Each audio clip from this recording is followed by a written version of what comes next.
All right, what's going on again? T is true.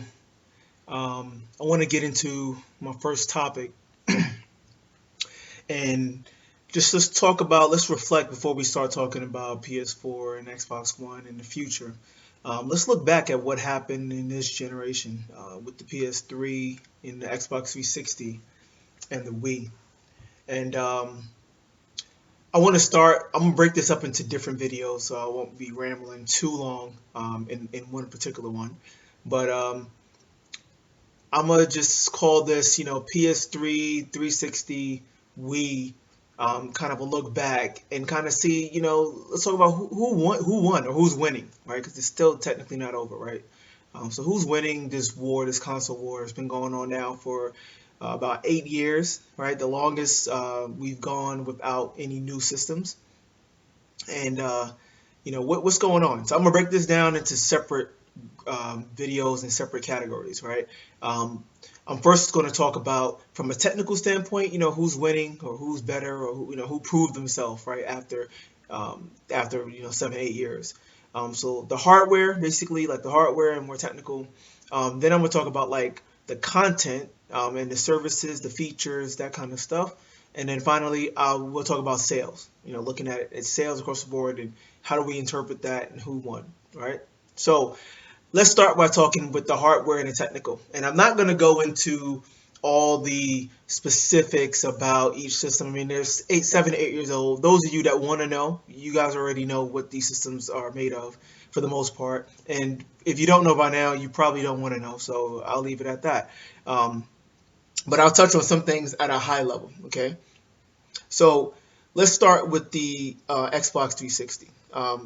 So the Xbox 360 hardware, right, is a PowerPC core, three cores running at 3.2 gigahertz. We know all that. ATI custom graphics card, unified 512 megabytes of RAM, right, and beyond that, the hardware has evolved as time went on quite a bit, right? So initially there was no HDMI out; it was only component. Initially there was no 1080p support. It can only do up to 1080i. Those kind of things. So pretty much the current Xbox can do all of that, but that's pretty much laying the groundwork. So at a high level, right, the pros of the Xbox 360 hardware, right, are pretty obvious at this point. Basically, it's probably the most efficient of the three systems, right? And it's the easiest to develop for, right? Especially compared to the PS3, right? And that's mainly due to the unified nature of the memory, right? Unified memory makes a world of a difference in terms of having a 512 megabyte pool, and it's just there, right? So developers need that memory, and they can access it whenever they want from whatever component they want to, right? And then on the GPU side, Xbox 360 actually was one of the first, systems in using, AMD's graphics card. Had a unified shading pipeline system, right? At that point, NVIDIA was pretty much the leaders, and it was pretty common that you would have a separate pixel and separate vertex pipelines, right? And 360 has, 48, I believe, unified shader pipelines. That was huge at the time. And again, it's just a unified nature. You have a game that's more pixel heavy. You can go beyond, the limit on the PS3 and limit on NVIDIA side at the time. Right. If you need more, vertex, then you can skew your game towards that, and it'd be fine, right? And then you can kind of play and have these different amounts of pixel and vertex, right, where you wasn't limited by these finite caps on the PS3, all right, and then NVIDIA side. So the unified graphics and the unified memory, huge benefits to the 360 development. I'm somebody that's worked at a game studio. Kind of a little bit earlier on. PS3 was just, in comparison, a nightmare to develop for. But the 360 was pretty much there, and you can really get to the power pretty fast. And that's what I mean by efficiency, right? And we saw that with the third-party advantage that a lot of 360 titles had. You know, various things between the memory and just the easier to work with GPU. Not necessarily more powerful, but just the easier and more efficient, right? Being able to harness that power better, right?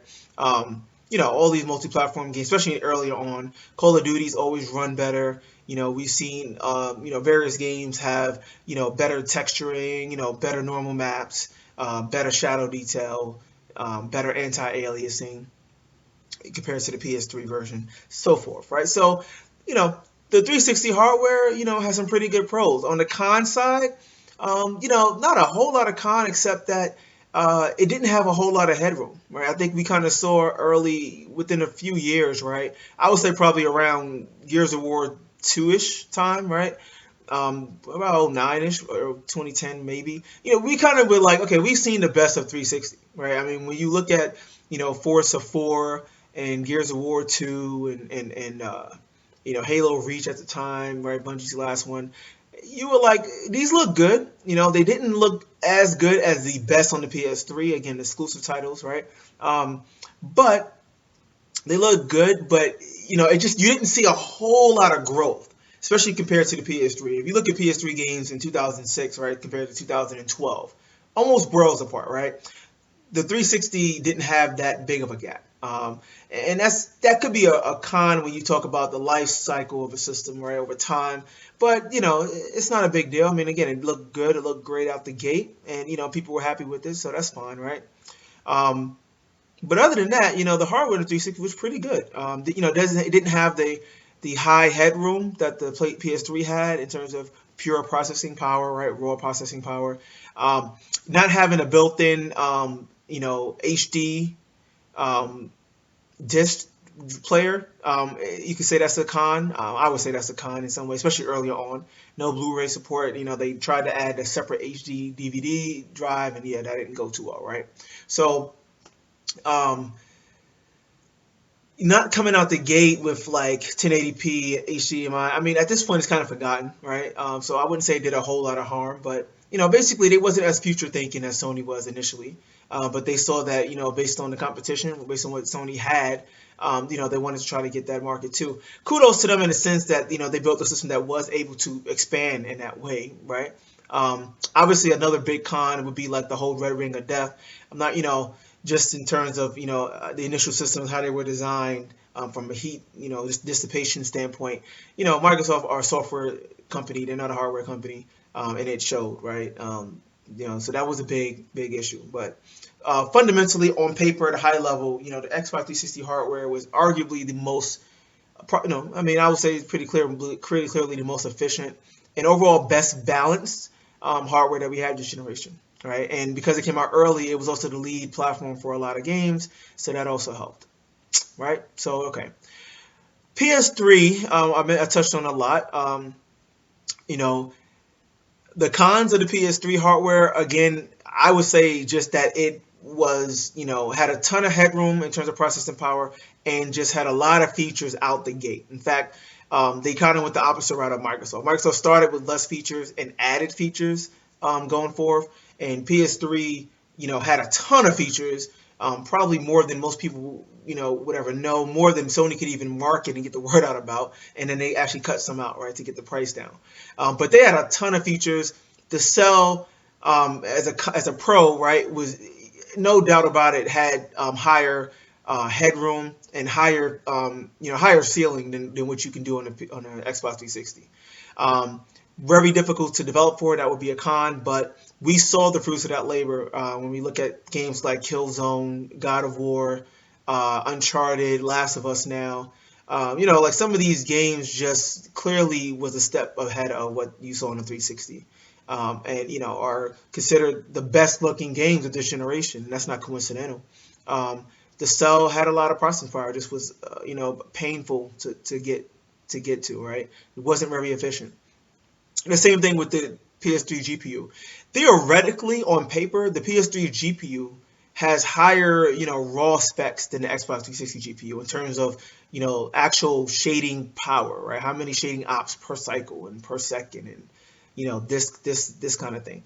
But that's kind of meaningless because at the end of the day, the limited RAM and the split shading pipeline that I was talking about earlier, limited it a lot, right? So it definitely wasn't, it was, the power was there, but it wasn't as easy to get to as a 360. I remember at being at EA, and a lot of guys talked about that. It's like you can do the same thing, you can run the same algorithms, but you take an algorithm from the Xbox 360 and just put it on the PS3, it's not going to run as efficiently. Now, you can probably get it to run almost the same speed, but you got to work. You got to spend extra time and try to optimize. Again, you have these finite ceilings, right? The PS3 RSX, 24 pixel shading pipelines and 8 vertex, right? A total of 32. Xbox 48 unified, right? So you just had more to work with on the 360 and easier to get to. And then again, the limited RAM, you got 256 VRAM, and based on how much the OS is using, you really, had probably less than 200 to actually work with. So that was limited. When on that 360, in theory, you can use up all the 512 megs if you wanted to. Not practical, of course, but I'm just saying. So that was essentially the bottleneck on the PS3. It just required a lot more thinking and optimizing and stuff to get that performance. But if you took the time, it was there, right? So the pros, again, the power, the features, I mean, everything, right? All the home theater features, which I personally love, 1080p out the gate, every kind of sound format, 7.1 uncompressed sound, which was great if you have a home theater. Initially had Super Audio CD, had, the flash card reader support, it had all of this stuff. The hardware was sound. I thought that the box initially looked very, very good as well, the initial model. They had the yellow light of death, which I actually encountered twice. It wasn't nearly as prominent as the 360 Red Ring, but Sony's a hardware company. The system looked great. No power brick outside. And generally speaking, it was pretty reliable, right, compared to the 360. So those would be all pros. Obviously, the cons I kind of already said, just very difficult, not very efficient. Third-party support usually suffered with 360 as the lead, all right? But overall, the slogan, "It only does everything." I mean, obviously not to be taken literally, but it did a whole lot, from a hardware standpoint. And then finally, I'm just going to I do want to talk about the Wii in the context of this series of videos I'm going to do about this, kind of who's winning, retrospective. Because I think the Wii story has a lot, it offers a lot to this overall story. But from a hardware standpoint, it's not much interesting to say. Obviously, the Wii was very much underpowered compared to the other two companies' systems, right? The Wii was basically a more power efficient, slightly overclocked GameCube. Literally, right? So we saw, you never were going to look at a Wii game and be like, the graphics were amazing. I mean, Nintendo has their art style, and so they have some great designs, like in Mario Galaxy, this kind of thing. But from a pure technical level, it was actually painful to look at a lot of the Wii games, right? No HD graphics, a lot of jaggies, and just blurry in comparison to what we were used to seeing otherwise, right? So, the Wii, was just not really there, right? I probably, now that I think about it, I'll probably add another video to the series to kind of specifically touch on motion control for the three systems. That was obviously a big deal in this generation, and all three had a different approach. So I'll talk about that separately. But, so that's basically the summary, right? Who's winning or who won the hardware battle? Is not the Wii, but between the 360 and PS3, honestly, I mean, again, I'm a PS3 guy. I love the hardware, but when you balance everything out, I would say it's a wash. Honestly, I would say it's kind of a tie. Again, on paper, the PS3 was great, but in practice, it was painful. And we saw that a lot of, even internal studios struggled, right? The Gran Turismo team, how long it took Gran Turismo 5 to come out. The Last Guardian still is not out. Square trying to make Final Fantasy, they cut down Final Fantasy 13, and then Final Fantasy Versus is still not out from 2007. Okay, so I mean, clearly, it was a struggle to work on. And Killzone 2 took 4+ years and supposedly had a budget of like over $50 million. I mean, that's just not even practical. You can't have, it just took so much time and so much money to get that game to be ultimately what it was great, right? But it just took too much. And obviously, Sony learned their lesson now for PS4. But it's a wash. PS3 has a lot of, the exclusives look great. Multi-platform games kind of suffer. 360 is nice, efficient, smooth, easy to get to. So kind of throw that up as a tie. That's the first part of this, talking about the hardware, and I'll see you guys in part two. All right.